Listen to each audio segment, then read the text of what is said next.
नमस्कार दोस्तों, आज हम शुरू कर रहे हैं कक्षा 7 की विज्ञान का अध्याय 3, जिसका नाम है विद्युत परिपथ एवं उनके घटक।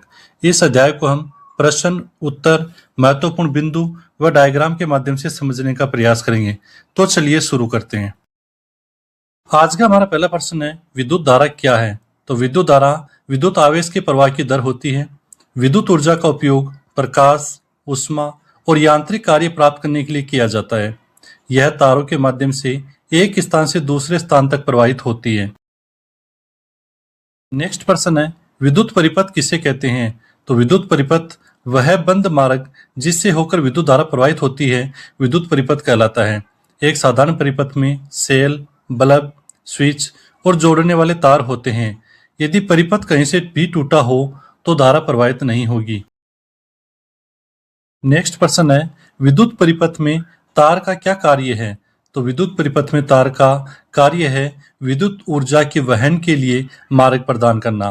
तारों को तांबे जैसे अच्छे चालक से बनाया जाता है ताकि ऊर्जा की बर्बादी कम से कम हो। नेक्स्ट प्रश्न है, विद्युत परिपथ में धारा की दिशा क्या होती है? तो विद्युत परिपथ में धारा की दिशा सेल के धनात्मक टर्मिनल से ऋणात्मक टर्मिनल की ओर होती है।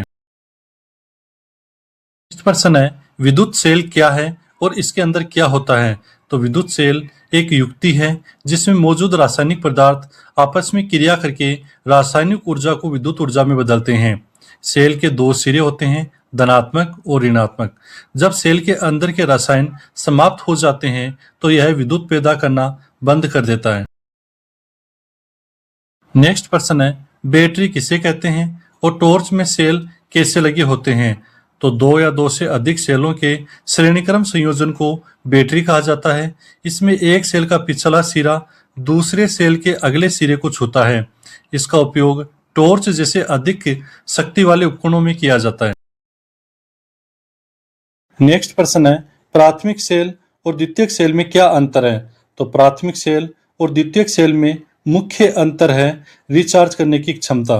प्राथमिक सेल जैसे घड़ी का सेल एक बार उपयोग के बाद बेकार हो जाता है, जबकि द्वितीयक सेल जैसे मोबाइल की बैटरी इसको बार बार चार्ज किया जा सकता है।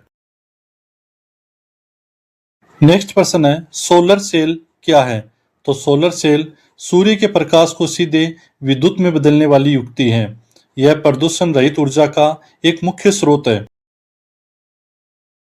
नेक्स्ट प्रश्न है, विद्युत बल्ब में प्रकाश कहाँ से आता है और यह फ्यूज कब होता है? इसके टंगस्टन तंतु के अत्यधिक गर्म होने से जब यह तंतु टूट जाता है तो विद्युत बल्ब फ्यूज हो जाता है। धारा प्रवाहित होने पर तंतु इतना गर्म हो जाता है कि प्रकाश देने लगता है। टूटा हुआ तंतु परिपथ को अधूरा कर देता है जिससे बल्ब नहीं जलता। नेक्स्ट प्रश्न है, एलईडी का पूरा नाम और इसका मुख्य लाभ क्या है? तो एलईडी का पूरा नाम है लाइट एमिटिंग डायोड, यानी प्रकाश उत्सर्जक डायोड। यह सामान्य बल्ब की तुलना में बहुत कम बिजली खर्च करती है और अधिक समय तक चलती है। नेक्स्ट प्रश्न है, विद्युत धारा का उसमें प्रभाव क्या है?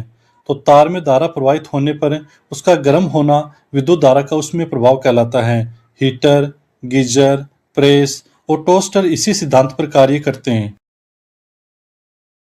नेक्स्ट प्रश्न है, स्विच का मुख्य कार्य क्या है और यह कैसे बनता है? तो स्विच का मुख्य कार्य है परिपथ को जोड़ना या तोड़ना। इसका बाहरी हिस्सा प्लास्टिक और अंदरूनी हिस्सा धातु का बना होता है। ऑन स्थिति में परिपथ पूरा होता है और धारा बहने लगती है, जबकि ऑफ स्थिति में परिपथ खुला होता है और धारा रुक जाती है। नेक्स्ट प्रश्न है, विद्युत चालक और विद्युत रोधक में क्या अंतर है? तो चालक विद्युत धारा को आसानी से गुजरने देते हैं, जबकि रोधक उसे प्रवाहित नहीं होने देते। तांबा, एल्यूमिनियम, लोहा और अशुद्ध जल अच्छे चालक हैं। रबर, प्लास्टिक, लकड़ी और कांच विद्युत रोधक हैं। इनका उपयोग सुरक्षा के लिए तारों पर कवर चढ़ाने में किया जाता है। नेक्स्ट प्रश्न है, क्या मानव शरीर विद्युत का चालक है और गीले हाथों से स्विच छूना खतरनाक क्यों है? तो हमारा शरीर और साधारण जल दोनों विद्युत के बहुत अच्छे सुचालक हैं। इसी कारण नंगे तारों को छूने पर बिजली का झटका लगता है। गीली त्वचा के माध्यम से शरीर में करंट प्रवेश करने की संभावना बहुत अधिक बढ़ जाती है। नेक्स्ट प्रश्न है, विद्युत टेप किस पदार्थ का बना होता है और क्यों? तो विद्युत टेप प्लास्टिक या रबर का बना होता है क्योंकि ये पदार्थ विद्युत रोधक होते हैं। इसका उपयोग खुले तारों और जोड़ों को सुरक्षित रूप से कवर करने के लिए किया जाता है ताकि झटके से बचा जा सके। नेक्स्ट प्रश्न है, शॉर्ट सर्किट क्या है? तो जब धनात्मक और ऋणात्मक तार क्षतिग्रस्त होकर सीधे एक दूसरे के संपर्क में आ जाते हैं तो शॉर्ट सर्किट कहलाता है। इससे परिपथ में अचानक बहुत अधिक धारा प्रवाहित होने लगती है। अत्यधिक ऊष्मा के कारण तारों में आग लग सकती है। नेक्स्ट प्रश्न है, फ्यूज क्या है? तो फ्यूज एक सुरक्षा युक्ति है जो परिपथ को अत्यधिक धारा से बचाती है। इसमें एक पतला तार होता है जो अत्यधिक गर्मी पाकर तुरंत पिघल जाता है और परिपथ को तोड़ देता है। यह शॉर्ट सर्किट और आग लगने के खतरों से उपकरणों को बचाता है। नेक्स्ट प्रश्न है, परिपथ आरेख क्यों बनाया जाता है? तो परिपथ आरेख विद्युत घटकों को वैज्ञानिक प्रतीकों द्वारा आसानी से और सटीक रूप से दर्शाने के लिए बनाया जाता है। वैज्ञानिक और इंजीनियर वास्तविक चित्रों के स्थान पर इन मानक प्रतीकों का उपयोग करते हैं। नेक्स्ट प्रश्न है, विद्युत के उपयोगों का मुख्य वर्गीकरण क्या है? तो विद्युत के उपयोगों का मुख्य वर्गीकरण है प्रकाश, परिवहन, ऊष्मन, शीतलन और संचार। आधुनिक जीवन की लगभग हर गतिविधि विद्युत ऊर्जा के इन्हीं उपयोगों पर निर्भर है। आज का अंतिम प्रश्न है, संपूर्ण विद्युत प्रणाली एक साथ कैसे काम करती है? तो स्रोत, मार्ग, नियंत्रण और आउटपुट का एक सुव्यवस्थित और सुरक्षित संयोजन ही एक सफल परिपथ बनाता है।